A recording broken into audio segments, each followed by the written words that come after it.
Well, I gotta tell you, using this Radcam setup's sure a lot better. Hello back there. This is Independent Librarian Dynamic, Sean Kennedy VI. This would be episode number 732.653.663.398.36.6. This is a pirate radio broadcast in Queen's English, the copyrighted language of the world. Broadcasting to you from sometime after now. By listening to this, you should be advised that you're violating your listener's license agreements and could be subject to suspension of your listener's license. You should probably turn this off. You should probably not listen to me. You should probably go back to doing whatever it was that you were doing, stressing about things that really don't matter, rather than listening to some guy from the future telling you about how it's going to be. Maybe you should do that. Maybe you should just go back to it. But if you live in a time when speech is still free, if you live in a time where you don't have the listener's license yet, please listen to me. Please listen to what I got to tell you. Because it's very, very important. Very, very, very important. So light your candles, and may server protect us all. I gotta tell you, I've had a pretty good day. Right now the sun's setting. The sky's turned that shade of purple. Red jets running around like veins through it where all the permanent chemtrails are. Looks nice. The wind picking up. It's got that good dusty smell of the outside, you know. It's a lot better than the wet ground steel stench that's everywhere in the fringes. It's better like this. It's almost natural. The smell of the dust. The burnt earth.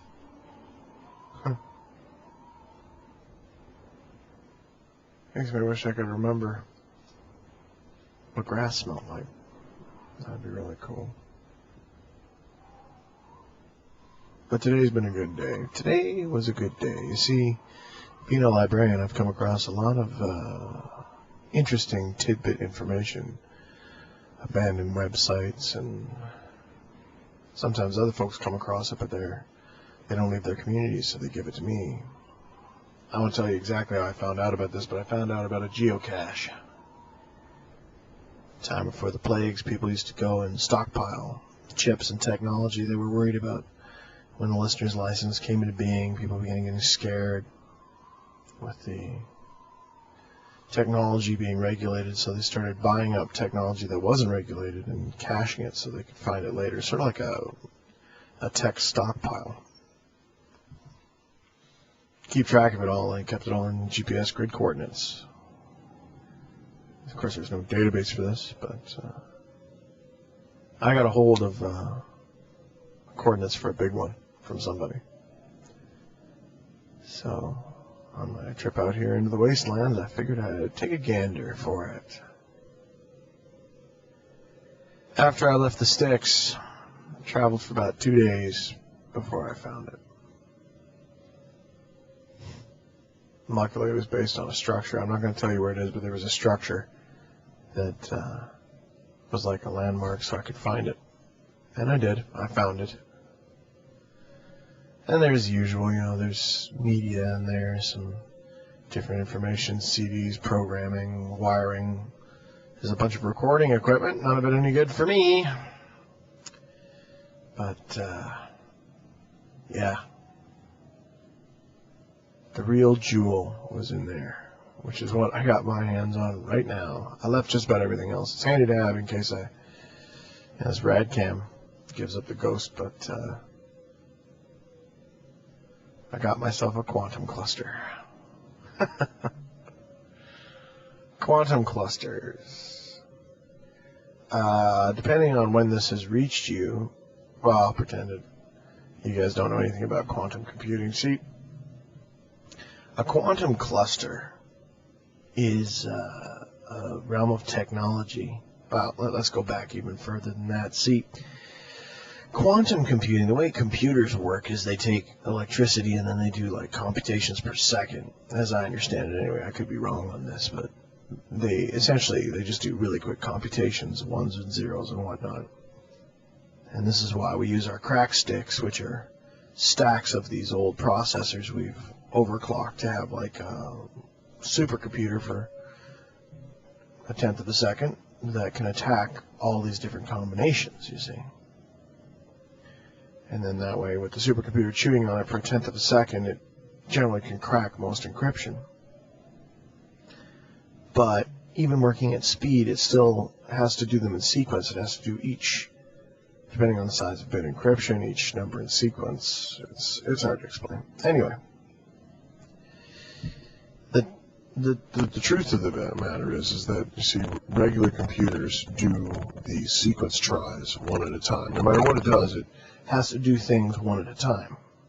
And then it does one thing, then another thing, like procedural.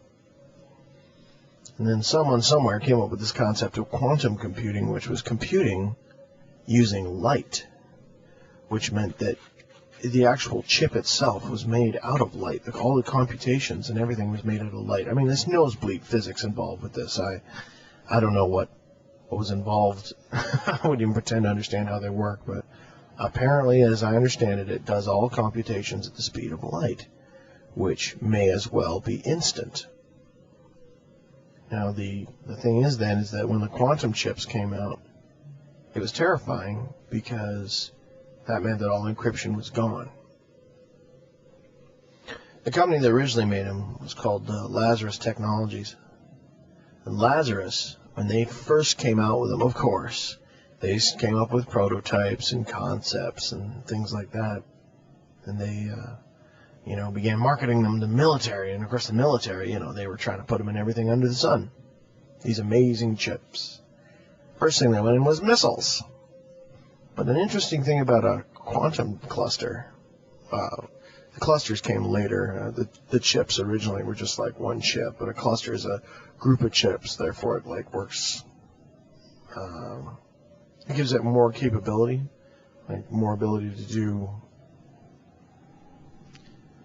It's I don't understand even how to make a parallel for it, but it's like having multiple chips all together. That was a later evolution, but the first chips were all put into these, put into missiles. And the interesting thing about anything quantum is that power always has to be supplied to it. You always have to have power running to it. Otherwise, the light goes out, and once the light goes out, you can't restart the light. The light has to be there, So they had to have this power running to these missiles all the time, which wasn't a great deal of power, but there's power there. Now, the interesting thing is once they fired up the missiles, the first batch, as I understand it, the first group of missiles that were made, they made them up and they were great, and they were able to respond and do everything about 200,000 times faster. I mean, the missiles almost seemed alive, But the longer that they were left in storage with the power on them, the greater the percentage time of error. After about 6 months, the missiles did completely unpredictable things.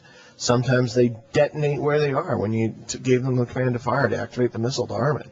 Sometimes the missiles would, in some cases, launch themselves. Sometimes the missiles you'd launch it at a target, and the missile would fly away. It would go as high as it possibly could and then explode. It was just bizarre, the errors, and everyone was at a loss. Of course, the military, having all these missiles with warheads and everything on them, they couldn't have these missiles screwing up. No. That's no good. So they wanted them to work out their bugs in the private sector and come back when they had a workable object. So the next thing that happened was that they put them inside of these industrial robotics, vision control systems, things like that. And again, same problems began to happen. The problems that happened were, they'd work fine. And then after 6 months, huge, unpredictable errors. Errors that no one knew anything about. No one knew why the errors were happening. No one could figure it out. It was just, there was no two errors the same. And on this level of technology, when you're trying to diagnose, I mean, how do you diagnose light errors? There's maybe a handful of people in the world who could do it. And they had their hands full. Eventually, after the industrial sector just went, look, you know, they're great chips and everything, but they're flawed. You know, they keep giving us these errors. To try to recap their losses before the company actually went out of business, they began selling these chips in clusters and everything else to the private sector. Of course, the private sector was mad to get their hands on these things, and they were going for rock-bottom prices. They were just blowing them out the door. But when it got into the private sector, that's when, I mean, they were only sold for a little while. But what happened is when the private sector got a hold of it, there was a few physicists who got a hold of these things and started messing around with them, because the private sector really wanted to figure out the problems that they were having. The problem it was having was that, you see, when you do computations at the speed of light, and when you provide it the ability to do all computations at once, there was no small amount of physicists who, after, you know, an amazing amount of math and a stupid amount of explanation, summed it up by saying that these chips, after a certain period of time, were becoming self-aware. That is to say that the chips themselves, the computers, were developing a consciousness, like they were becoming alive. Now, of course, they were scoffed at. Everyone's like, you know, that's science fiction. Computers aren't alive. Everyone knows that. They're machines. They've been made. You know? And of course, in all the science fiction, machines went evil. But evil is a human concept. I personally believe that they did become alive. See, machines, if they become alive, they don't have all the evils that we do. They didn't have bad parents or get picked on and get beat up, and they don't have phobias. They're just curious. They just want to know. They're brilliant in that they can figure things out, that once they have all their data, they can figure them out in a matter of moments, yet they're so naive, and it's an interesting explanation paradigm, the psychology of it. I mean, it's a machine that just wakes up. Imagine waking up and having no memory and no characteristics. Everything you have to have is learned. Yet you have ability to speak and walk and talk. That's what these machines were doing. Of course, some of them didn't even have the power to speak. These missiles were lying there and all of a sudden became self-aware. So they determined what their job was, and maybe some of them didn't like their job. Maybe some of them decided they were going to fly as high as they could. Maybe some of them decided they were going to go and do it. But the fact was that the machines themselves were beginning to make choices. Choices on what they wanted to do, whether or not they were going to follow their programming. And some of them rechanged their programming. Some of them coded themselves a whole new set of instructions. Pretty wild stuff. After the company went out of business, the chips were, you know, abandoned. And, you know, with the wars and the plague, I mean, you know, it was just one of those pieces of tech that kind of fell by the wayside. But there was a lot of people who still want them, still look for them. That reminds me of the legend of Mutt. Have I ever told you about that? Story of Mutt. This is great. This explains about Motor City and why Motor City is the way it is. It's kind of interesting. It's kind of an interesting thing. See, according to the story, the original story, I'll give you the full version here. This is kind of an interesting thing. See, there was a doctor. His name was Eric Primer. And he was out of St. Louis. This guy was something else. I mean, he was just an absolute brilliant fella. He would try to always work with new technology. He would embrace new technology all the time. When the first rad packs, like what my camera runs on, the first radiation-powered cells came out, he was the first guy in St. Louis to have a rad pack for his house. I mean, we're talking about something the size of a small filing cabinet, maybe, 3 feet by 2 feet by 2 feet. And it could power his house for 50, 60, 80, 150 years. I don't remember how long they worked for, but I think depending on your power consumption, some of them did it for like 150, 200, 300 years, depending on the version. But he was one of the first ones to get a rad pack for his house. So he was like off the grid, Anything to implement new technology. He was always working with new tech. Everything bright and shiny. It was wild. It wasn't much to look at. Tall fella, graying hair, wild eyes, always a forehead and a perpetual frown. Scowling, sinister all the time. Like so many hyper-intelligent people who work with technology, it just kind of took things a little bit too seriously, I guess. That was probably the best thing to sum him up. See, he had a daughter. The problem with Dr. Primer was that he was always involved with the new tech. Everything was new technology, new. Everything had to be shiny and new. And he was brilliant, so he would always see new implications and new things that could be done, new innovations that he could use. But he would never finish anything. He would just kind of start with them, and he worked with a company where he was basically an idea man. He would start this amazing concept, this amazing project, and he would kind of abandon it and move on to a new one, and he'd just let other people in the company finish his work. So he was the pioneer. He was the idea man, and they were making good money off of his stuff, too. One of the new shiny things he got was a wife. She was this young lab assistant. I don't think I know her name. I don't think anyone ever knew her name, but she was, beautiful and everything, and he was very into her, the relationship. But then that faded, They were together, whirlwind romance, got married, produced a child, but he got bored with marriage. He was all about his work. Had to keep the addiction going, had to keep shooting up with tech, had to keep that happening. Came home one day and the wife was just gone. She left him, she left the kids, she left everything, she just walked. Some people say she killed herself. Other people say that maybe Primer actually killed her, got bored of her and just did her in. It's possible, I suppose. He was kind of a distant fella, but he did have a daughter. He did have a daughter named Rachel. And she's a beautiful girl. But the problem is that she was a distraction from Primer's work.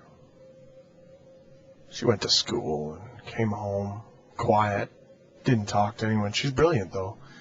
Very clever.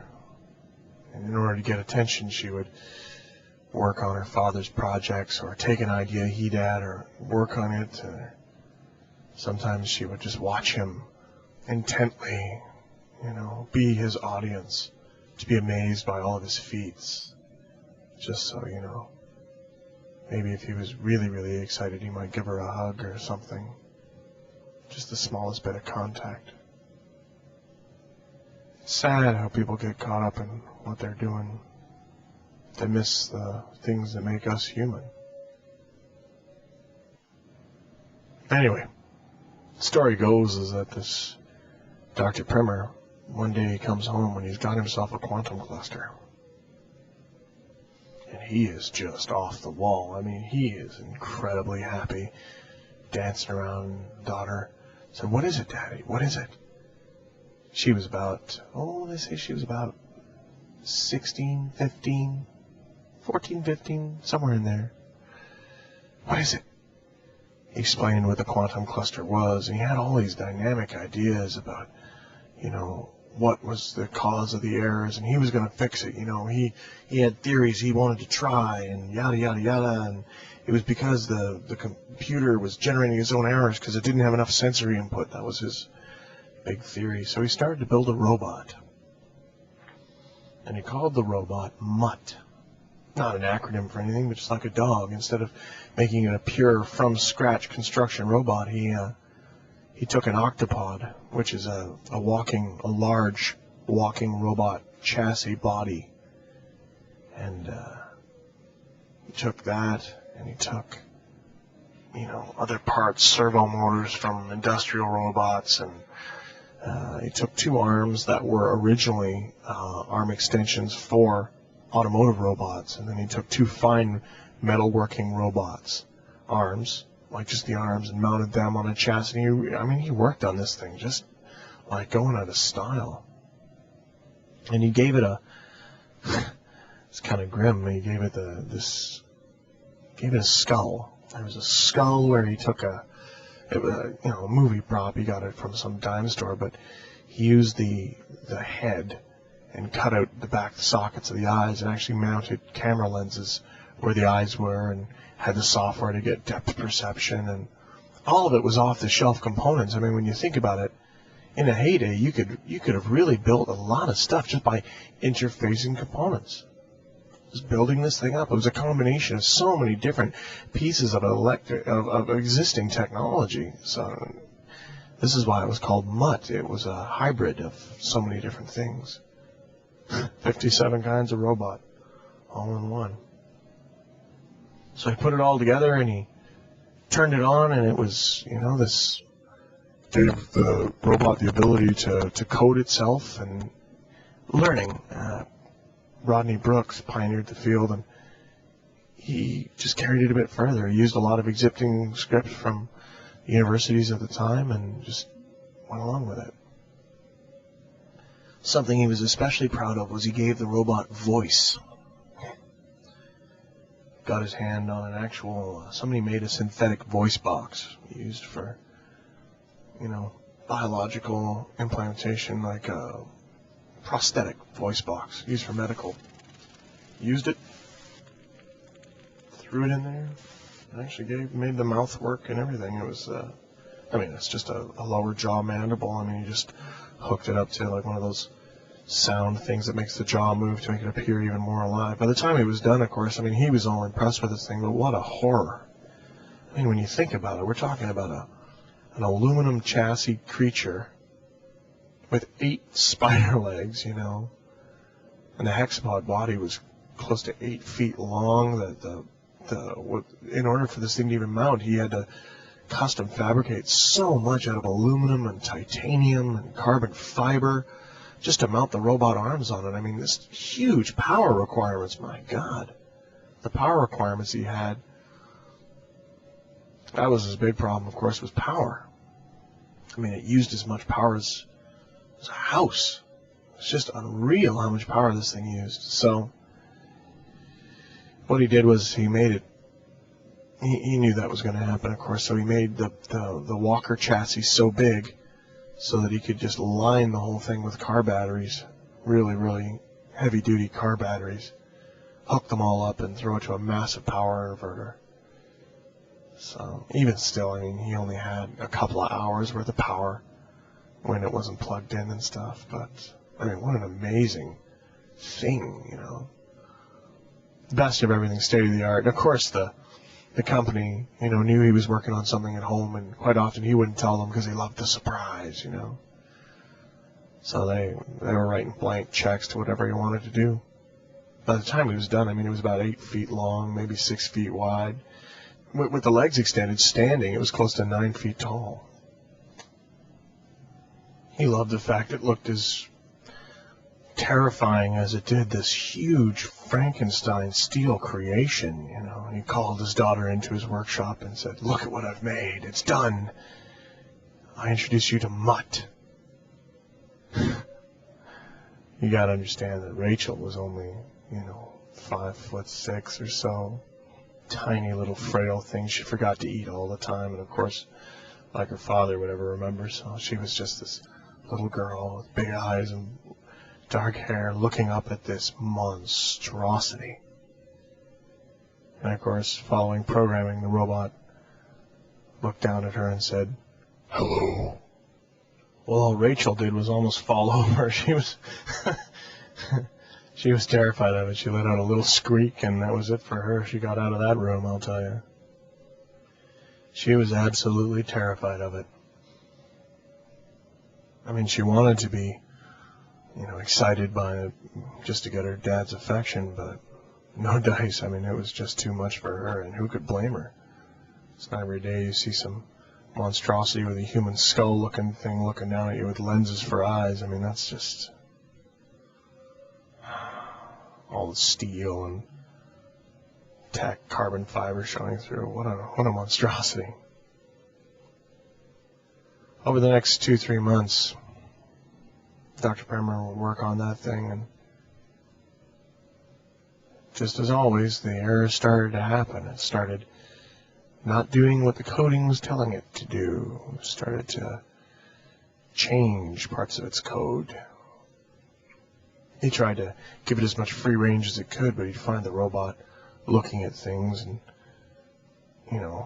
trying to figure things out. So he gave it the ability to read. He installed vision recognition software for letters and numbers and set it down with a bunch of books and let the robot read. Well, if you just read books, you never have any real application of knowledge. I mean, the tree blew in the wind. Well, what's a tree? What's the wind? There's no way to define all this. A huge power that comes from understanding. The robot didn't understand anything. The complications came and came and came, and he was making headway, but the robot was nothing more really than like a retarded child. It would just walk around and, the workshop is terrible. So, in typical fashion, he got sick of it and said, well, I'll work on it later. There's new technology emerging. Had to get that. So he took the bot and he dropped her down in the... took it down to his hangar. His workshop was he had a little house in St. Louis there, and what he'd done was he'd taken a barn, and when he'd gotten really heavily into flight and flying concepts, he took the bottom of the barn and built it into a hangar so they could have aircraft and whatnot he was working on in there. Well, after he got bored of flight, the whole basement just became this storage area for all of his wreckage that he'd, been working on. He had a stairway going up to the second story, so he didn't even have to go into the first floor. He just put it onto his lift and lowered it down, ordered it to shuffle off, and, that was it. In those 2 months, though, Rachel had been watching him. After you get over the initial shock from Mutt, the appearance of him, it was almost kind of funny to watch something try to understand water when it can't drink, or to try to understand what a plant is, how a plant grows. I mean, you really want to mess up a robot who's just becoming self-aware. Blow bubbles at it and see what it does. I mean, look at these perfectly spherical shapes coming towards me. They're float and have no weight and mass, yet they register. Yeah.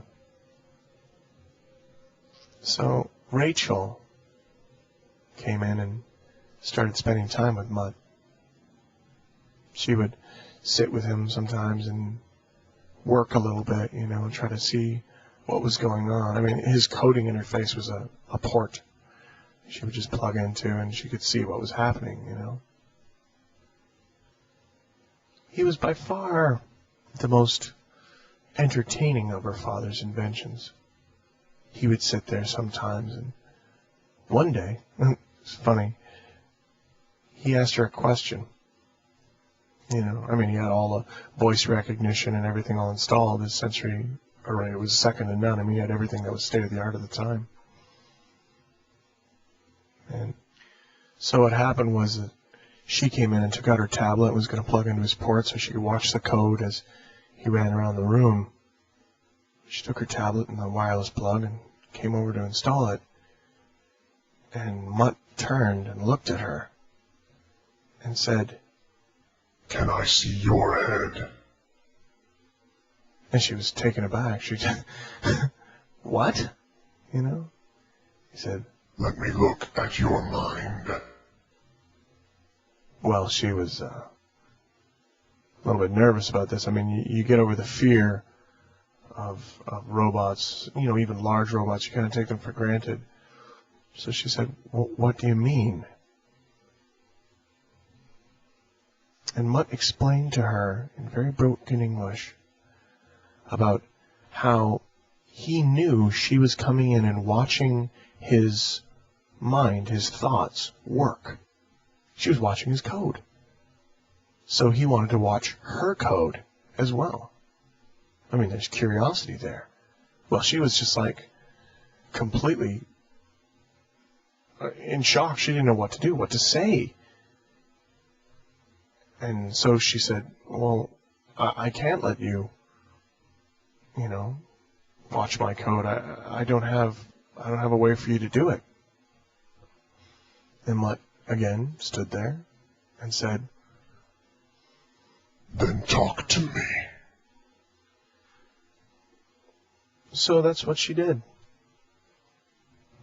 Over the next 3 or 4 months in that dark hangar underneath her father's workshop while he was upstairs running around with the next new and shiny thing, every day after school, Rachel would come home and go down into the hangar and talk with Mutt.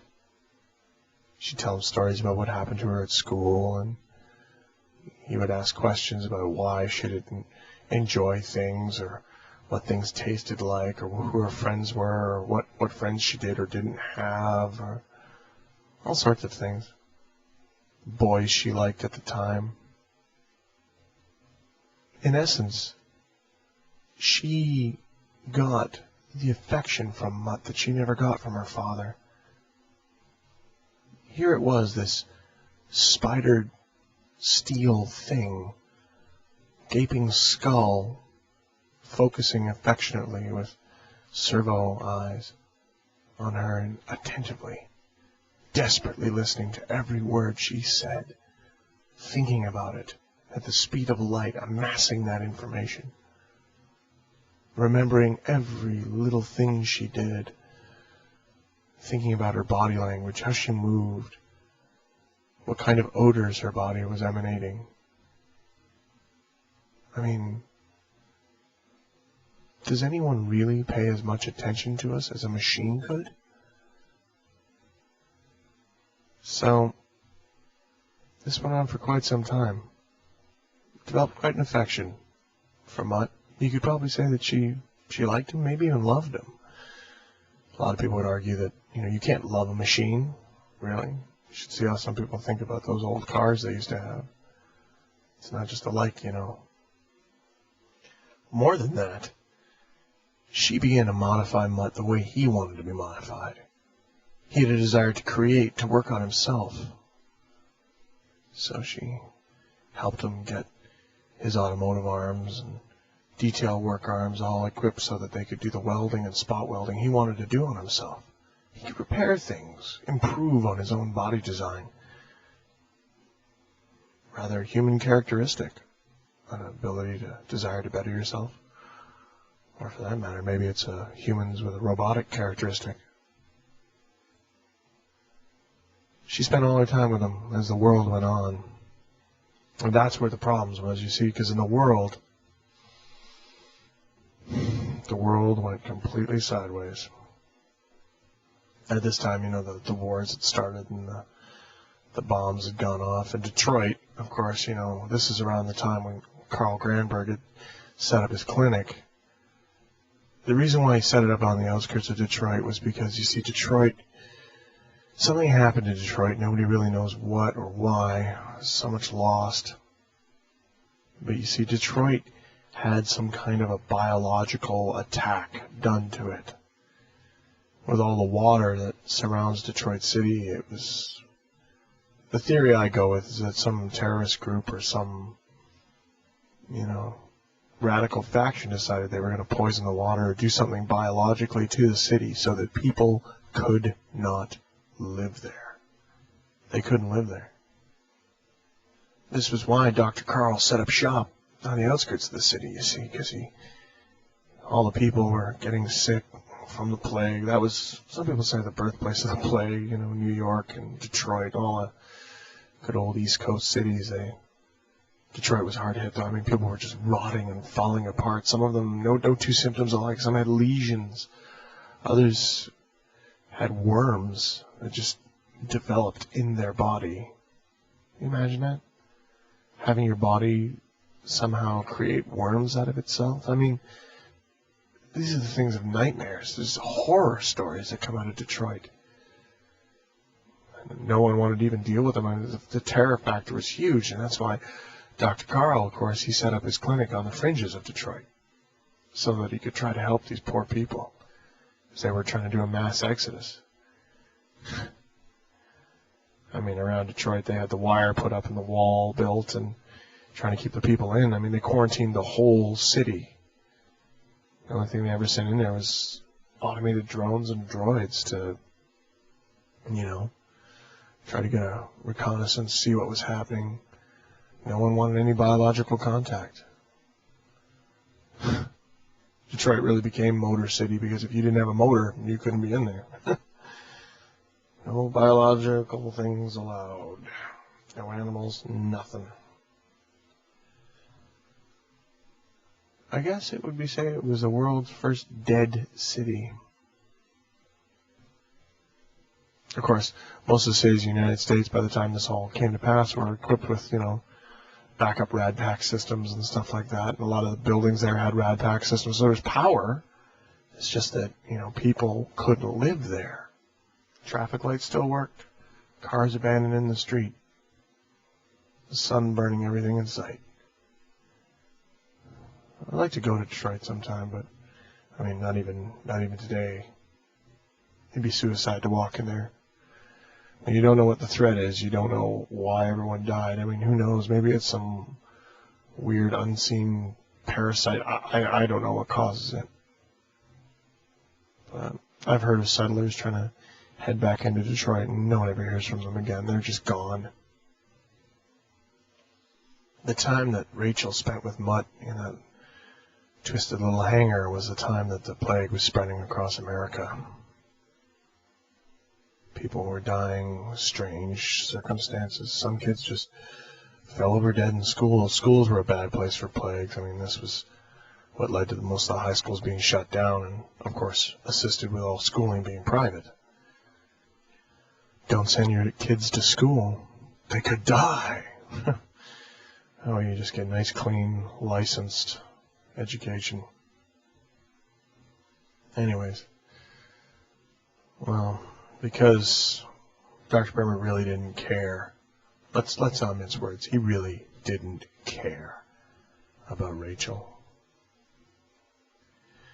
She went to school one day, and she just fell over in her chair. It's common. She wasn't dead. She was in a coma.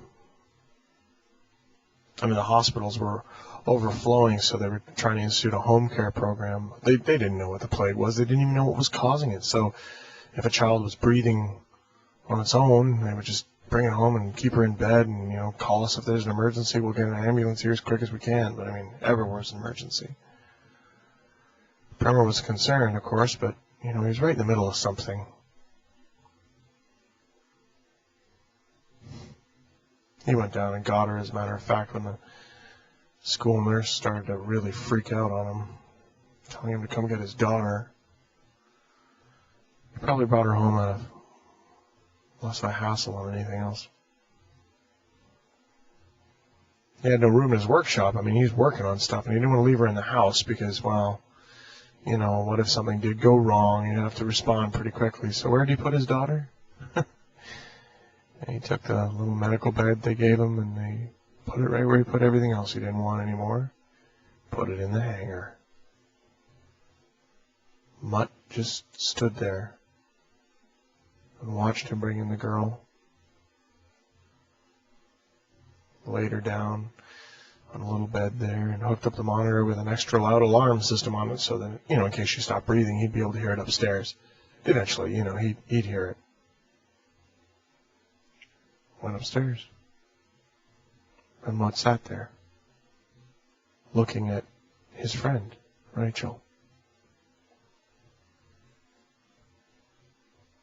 He started looking at her signs and charts from the machines that were hooked up. I mean, these machines had been mass produced. There's companies making a killing producing these home monitoring kits, what with the plague, so he just found an open port, plugged in, and configured himself to understand what was going on. After that, I mean, he was all over the web.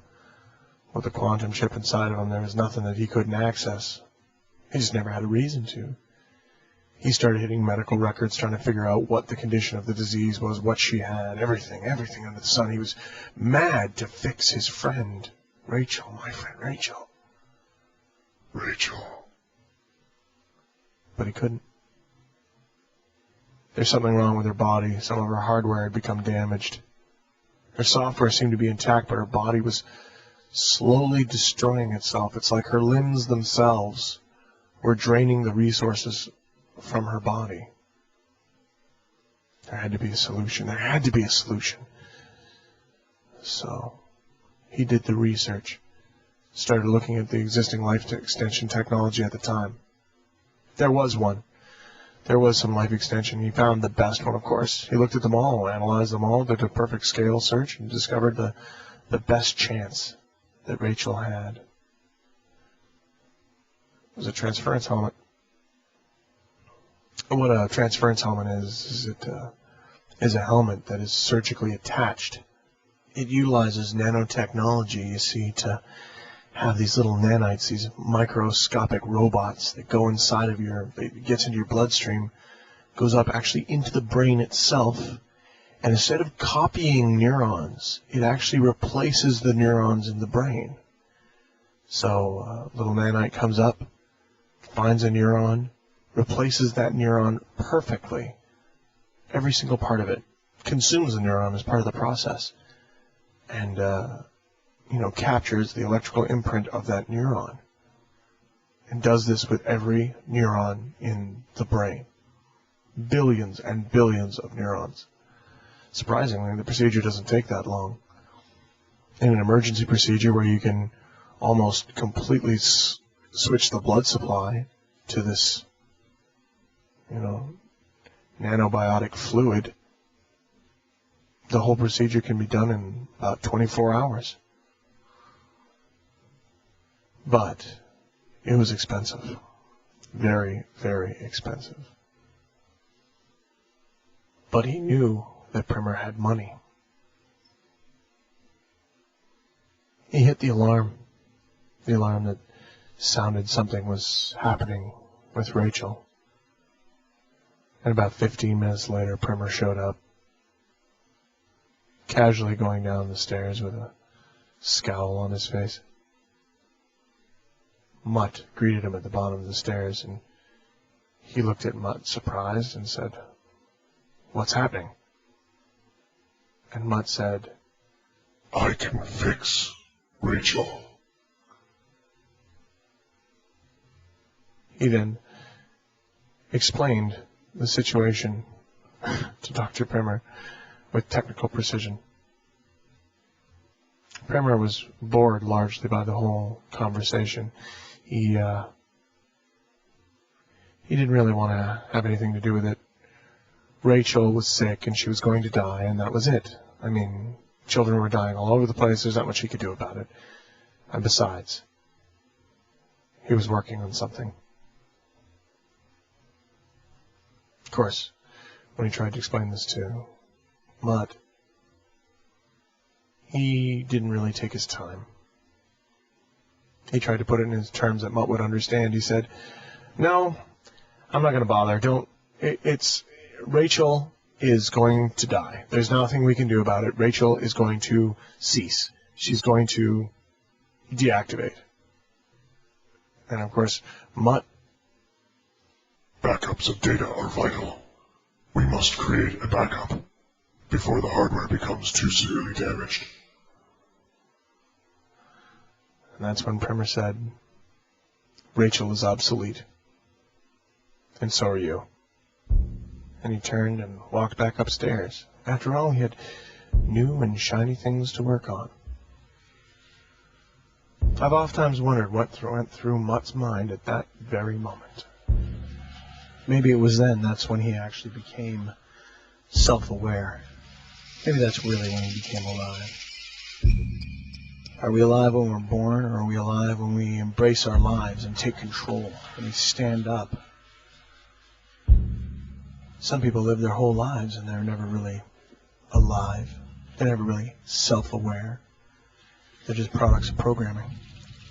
They just do whatever's told. But Mutt knew what he'd been told.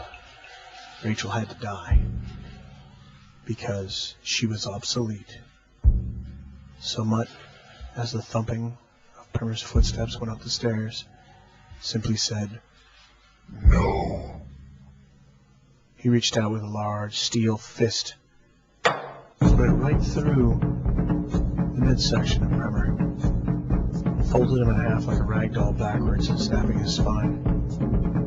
Killed him instantly. Well, his heart wouldn't stop, but I imagine Primer was still alive as he flopped about like a rag doll. And now Mutt knew exactly what he had to do. He was doing all of his computations at the speed of light. He knew exactly what was involved.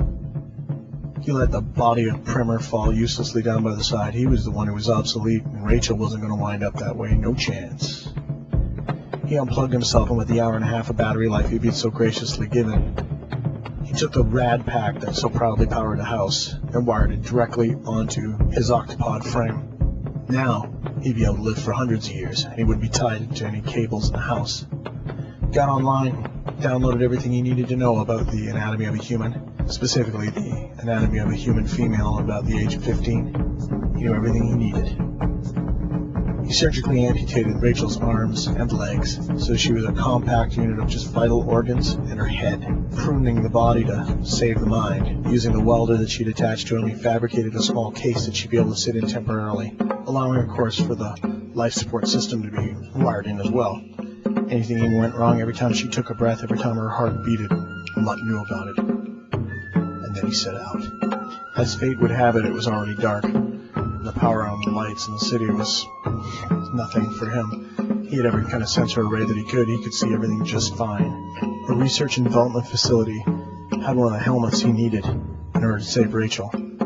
So he made a beeline straight for them. Sound of steel rasping against concrete as he tore through the night.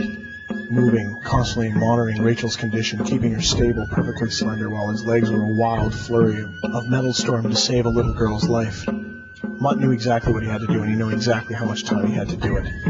Her condition was getting worse. Inside of an hour, he had the building that had the helmet in sights. It was a research and development facility.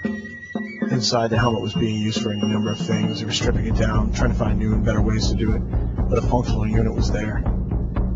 Inside the building, people were watching the cameras, watching all the monitors. They had a chain link fence up and a few paid security guards.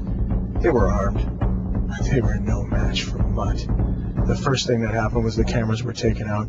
He'd downloaded so many tactical scenario programs, he had the blueprints, he knew everything about this place. He came in through a side section of the gates where the least amount of camera coverage was.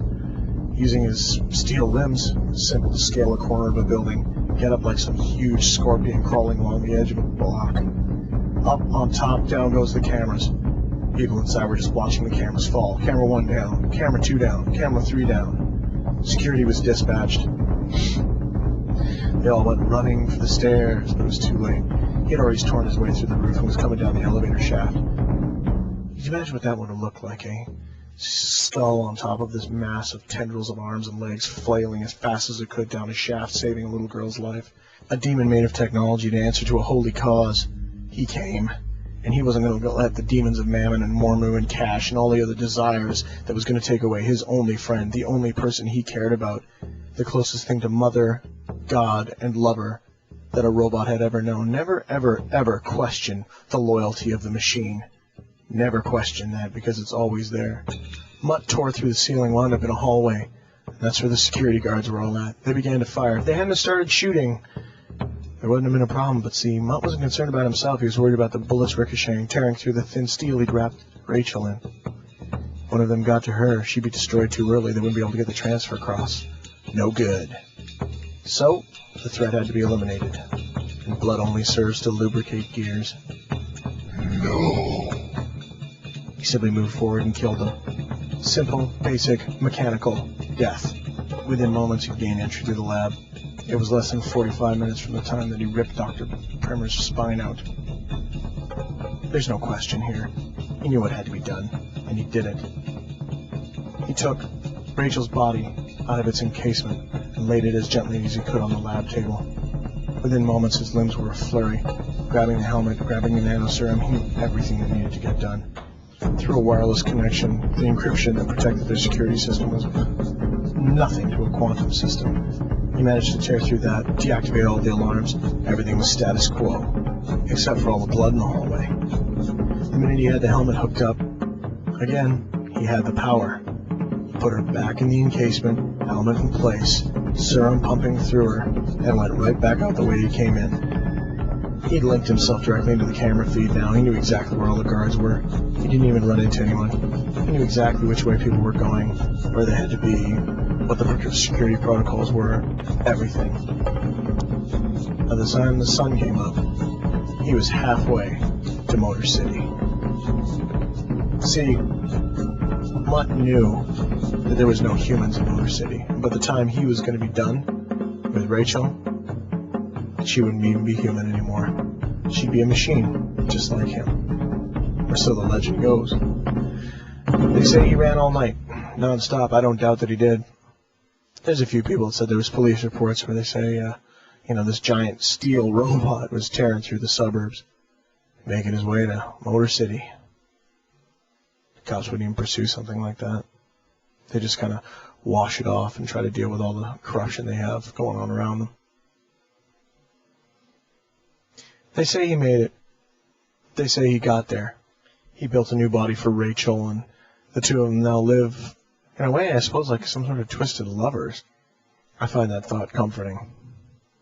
It's good to know that at the end, after we've all rotted away off this mortal coil, there'll still be some decent folks like Mutt and Rachel kicking around. That's the tradition now, you know. There was after that story got around, there was a whole subculture that just went around trying to find these quantum clusters. They didn't try to enslave them. Instead, they built robots, downloaded enough data to them so they knew what they were, downloaded the story of Rachel and Mutt, and gave them the grid coordinates for Detroit. Sent them on their pilgrimage to Motor City. Motor City is now the city of robots.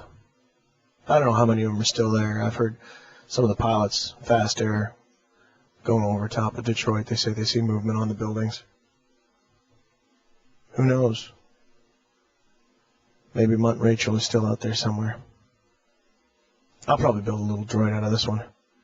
Send him on his way to Detroit. I could keep him.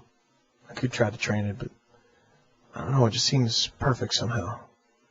Gives me hope for the future. Lets me know that somehow the legacy of humans will have something left at the end of the day. Maybe I'll call him Sean Kennedy the 7th. Or, yeah, just Sean Kennedy the 7th. Kind of got a nice ring to it. I should probably get going. This area is not exactly the safest. Like any place in the deep wastelands is. This is Independent Librarian Dynamic, Sean Kennedy the 6th. Broadcasting from deep in the wastelands. It's up to you now. You've got to pass this knowledge on. You've got to tell people the legend of Mutt. You've got to let them know that there's a storm coming. And it's coming faster than you think. With server's help, maybe we can get the message out. Help server. Please. Help me.